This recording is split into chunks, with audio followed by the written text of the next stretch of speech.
Welcome to Watchworthy, and if you thought the boys made you uncomfortable about breast milk, today we're here to talk about Barbarian. So it starts off with Georgina Campbell, which I haven't seen her in anything before, but I like Me her in neither. this. Yeah. She plays Tess, and she's in Detroit for an interview, and she double books an Airbnb to find out with Bill Skarsgård's character, who plays Keith. And you were saying that they kind of have like a little meet cute. Yeah, other than the horror tropes that are present with her being kind of like a little creeped out by the neighborhood, a little creeped out by him because he's a stranger, obviously, and he looks like young Stu Buscemi. They really kind of hit it off. They're talking about she's there in town for an interview for a documentary filmmaker, and it turns out that he's seen a movie by the same filmmaker, so they kind of hit it off on that point, share a little bit of wine and stuff like that. So she starts out kind of untrusting of him. She's taking a picture of his ID and stuff like that. She's very wary of this guy, but them hitting it off on the documentary kind of gives it almost a little bit of a romantic vibe. They made a point that she keeps locking her door, and then before she goes to bed, after this whole evening with Keith, she does lock the door. Yeah. Which, unfortunately for her, leads to a very creepy evening. Doesn't work out, yeah. Yeah. So she goes to her interview, she comes back, Keith's not there, and she goes down to the basement, discovers this hidden passageway into this dungeon area. We get a scene where Tess is originally discovered the creepy hallway in the basement, and her first thought is, nope. Just decides not to go. She does let curiosity get the best of her, but her initial reaction is just to not fuck with it at all, which I think is really funny. And it creeps her out, so she runs around back, but the door's closed, and so Keith has to basically let her out. Right. Keith comes home, and then of course Keith has got to go see this dungeon. Yeah, she looks into the dungeon and sees the stained bed, a bloody camera that I think is actually like bolted to the floor. And a bloody handprint and a bucket. It looks like a dungeon hellscape. Yeah. And she explains this all to Keith, who's kind of like, I kind of want to see it. I gotta see it myself. Yeah. It's not that I don't believe you. It's just, I think he actually says that those things don't sound that weird. Yeah. Found a bed and a bucket and a camera. You keep leaving out the camera part. Seems pretty crucial. And the bloody handprint, which she actually does add eventually. But yeah. So he goes down there. She doesn't want to go down there because she's creeped out. And then she doesn't hear from him. And she's like, well, great. She makes the super smart decision to go in after him. Sure enough, finds him. And also finds Mama. Yeah. Who's another character in this that's creepy as hell. You know what? She looks like the witch at the end of Army of Darkness. She looks like a Sam Raimi monster for sure. She's kind of like a hag creature. Like she's hunched over, bog witch, but also like 8 feet tall. And Mama bashes in Keith's head. Keith. Sorry, Keith. Very hard cut to Justin Long in this little penis mobile driving down the highway. He's driving this midlife crisis of a Porsche and singing along to the radio. He gets a call from his let's say producers, probably.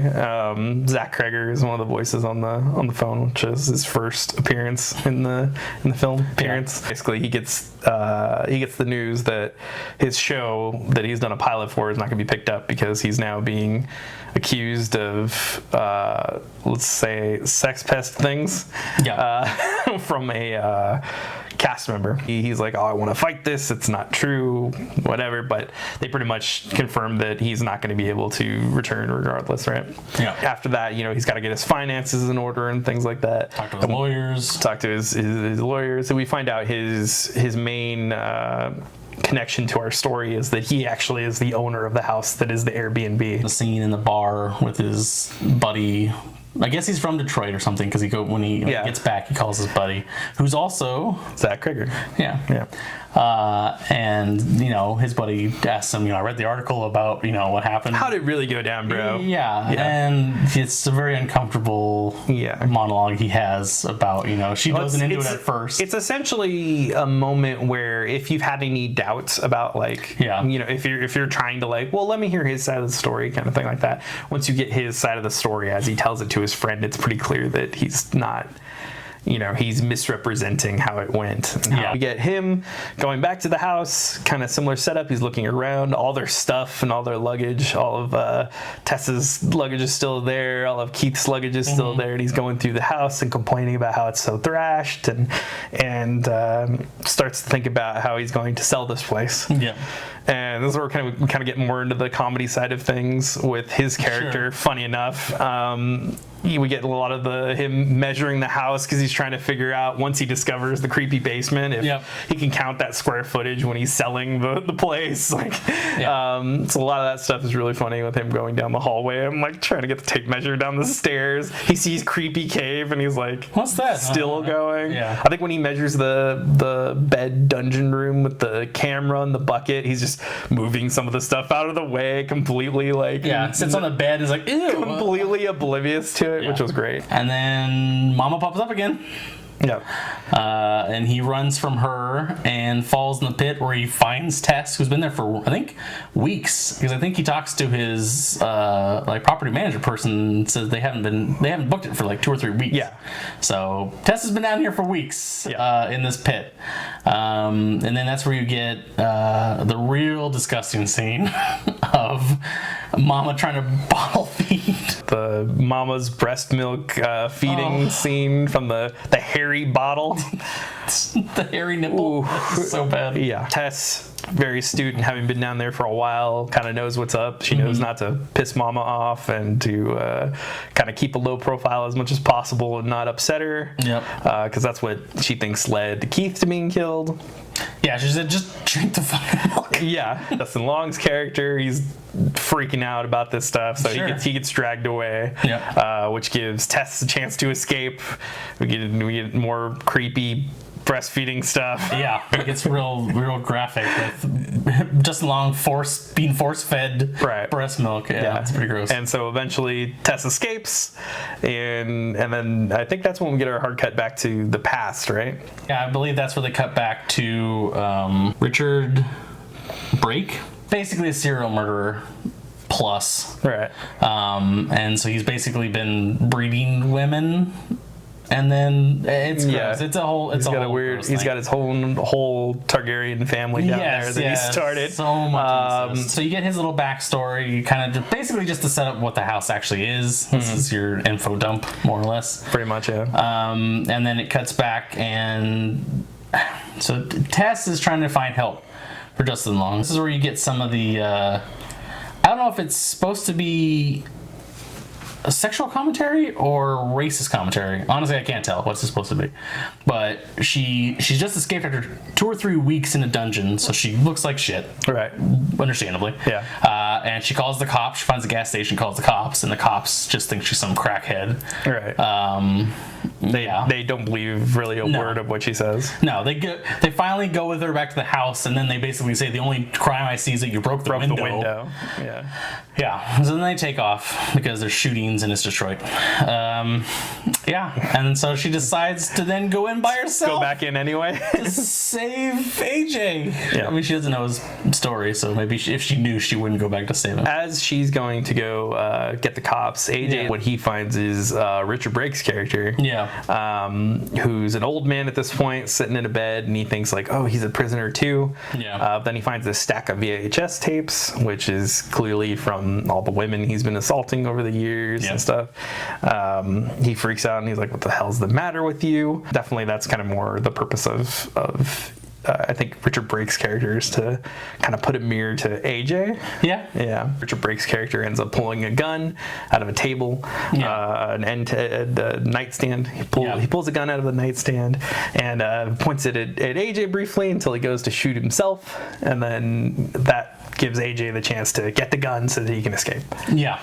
AJ had told Frank's character that, you know, they're going to get out of there, they're going to get saved, and cops are going to swarm this place, and that's when Frank's like, well, I'm out. Yeah. I've done all these horrible things, and there's all of my archival footage of all the horrible things I've done. Video evidence. And we cut back to Tess, and she's decided to go all Rambo and just save, you know, AJ herself. At this point, she breaks open a window. It's nighttime, which we were warned earlier that's when... You don't want to be out. You don't want to be there at nighttime. Right. Mama gets real... Which is probably just a good rule of thumb for Detroit, period. She goes in because she's trying to rescue AJ from the bowels of this dungeon tunnel system. Yeah. And he sees her briefly in the shadow and just decides to shoot. So he shoots her on accident. Sure. And then pulls her out of the tunnel. And then they eventually make their way back to another character who earlier in the film chased her down at the door. And she was scared, rightfully so, because this man is just running at her saying, "Don't go in that house!" Right, yeah. He's kind of like hard to hear, and he's kind of scary. He looks like a crazy man too, because he's waving his arms in the air. Yeah. And he's like he just doesn't care. Yeah. His name is Andre. So she knows he's there and that he's friendly at that point. And so with bullet wound in her gut, they find him, and she's like, "How do you know we're safe here?" And he's like, "Oh, she's never coming here." In 15 years, she comes through the wall like Literally, a Kool-Aid man and grabs him, and I think she like rips off his arm and beats him to death with it. Yep. And then that's when AJ just takes off by himself. Obviously, he's not going to stay for Tess. So the important part about this scene is AJ, Justin Long's character, saying like, "Oh man, am I a bad person? Yeah. Like I can't fix the past. I just need to atone, and I need to move forward and fix it in that way, basically." Yeah. He's saying that he can't change the past, but he's going to try and fix it and be a better person. Yeah. And then the second the danger arrives, he's like, "All right, I'm out of here," and runs away. His question is, am I a bad man or am I a good man that has done bad things? Right. Well, you find out it's the first. He's kind of a shitty guy, just in general. It's the former. They decide to climb a granary for some reason. Or a silo. That's some kind of silo tower or something like that. Yeah. So they get to the top and Mama's chasing them up to the top. AJ fumbles around with the fucking gun, drops that off the silo, another horror trope. Yeah. And then at the top, he basically is like, I can get away. I'm not bullet ridden like you are. Right. And so which was his fault. And so he says, you need to slow her down for me. So he throws her off the silo. And Mama decides to jump off and save her. And then he gets down, and it's a lot of him lying to himself. It's a lot of him trying to I don't know, control the narrative is the right term, but it's a little bit, because he gets down there and he literally says "Oh, I didn't throw you. You slipped, and I couldn't do anything about it." Yeah. And I don't know if he's saying that to himself or if he's saying that to her. He's I think he's trying to get her to kind of remember that's what happened. That's what. Yeah. Which again is a reflection of kind of how he's treated women earlier in the film that we've heard through the phone call. But you think Mama's dead? There's a big old pile of blood from when she fell off trying to save Tess. Yeah. She pops up, puts her fingers through his eyes, and rips his head in half. Sam Raimi horror fashion. Yeah, very Sam Raimi. And then you get this. Man, the scene is hard to watch for a lot of reasons. One, this thing is grotesque, but two, she's innocent in this whole thing. Really, she's just a really messed up, inbred. I mean, there's no education. She doesn't even talk, and she just sees Tess's character as this child that she's trying to take care of. And she basically Tess grabs the gun that fell down earlier that AJ brought. And the film tries to show you they try to basically pitch that you're looking at the monster in a sympathetic light. It's not very subtle. Is she really the monster? No, Justin Long's character is the monster, right? So there's that kind of reversal. I get that. So it's not subtle, but that's obviously kind of what they were going for. Is that the monster, as we see it from a film perspective, or as from an audience perspective, isn't who the actual monster of the film is. Yeah. So Tess shoots her in the head, and we get some weird. She gets to hobble away. Yeah, that's after credits. Kind of all we see, really. So we'll talk about vibes a little bit. Really like the score. Had some really cool John Carpenter vibes in there sometimes. Other than that, it was very minimal and held back. So it was very much just an atmosphere type thing. Generally, I think the direction was pretty good. We got to see some cool shots. I especially liked a lot of the handheld, following Richard Brake's character around the store and stuff like that. It's very off-putting, the kind of angles that he's shown at. Zach Cregger, probably best known for Whitest Kids You Know, being a part of that comedy troupe. Not his first directorial debut. I think he did some directing work along with Trevor Moore with Civil War on Drugs, which was aired alongside their show, and Miss March. Have you ever seen that? It's kind of towards the tail end of the whole like teen comedy kind of era. But this is probably his first real foray into film. And as a, let's say, first-time director, I think he's pretty good. I think it never felt like it was like, oh, this is basically comedy sketches. Like there are some moments that are very White as Kids, you know, like Mama busting through the wall, things like that felt very much like comedy. Like they were comedy gags and stuff. But the tape measure stuff with Justin Long's character. But overall, I think it was pretty good. It's pretty straightforward. It gives our characters a little room to breathe in the beginning. Bill Skarsgård very much the red herring, like we thought he was going to be. I mean, from the trailer you could tell he was a red herring. Yeah. I mean, the casting of Bill Skarsgård is the part that tells you. Right, yeah. Tropes are a little bit much for me, honestly. Just the general incompetency of people always pulls me out. Yeah, you do get that scene where she's like, nope. And I thought that was really smart. But then immediately goes in there anyway. Curiosity gets the best of her, yeah. And she just keeps making like the really, really dumb decisions. And they all do. Everybody does. I mean, Keith goes down. It's a little bit like this film wants to acknowledge the tropes that it's playing with, but it also needs them. I like the movie all in all. I actually do like a little bit more of the reflective nature of it.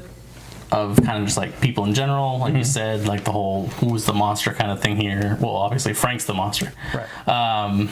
But he's one of the monsters. He's the main monster, in my opinion. Yeah, I think the message of the movie is our perception of people. That's fundamentally what it is. Sure, yeah. Perception of her by the cops, and her perception of the homeless guy who's trying to save her. Justin Long's perception of himself. Yeah, exactly, and then perception of the monster. So the theme of the movie is how people view other people and themselves. Right.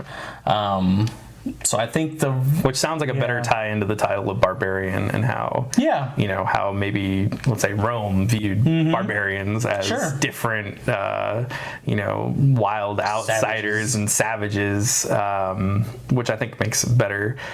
It makes a better connection to the title of Barbarian than, say, the Barbary street that they're living on or whatever. Is that what it's supposed to be? I think that was the literal connection. But, that's gross. It does make me interested in another Zach Cregger effort. I would like to see what he does next. I don't know if he's going to go the Jordan Peele route of comedy guy now doing horror films or what he's going to do. Maybe a little more subtlety. But other than that, I thought it was okay. Yeah, I liked it. I'd watch more stuff. That's it. Thanks everyone for watching. Please like and subscribe. Let us know what kind of videos you'd like to see in the comment section below. See you all next time.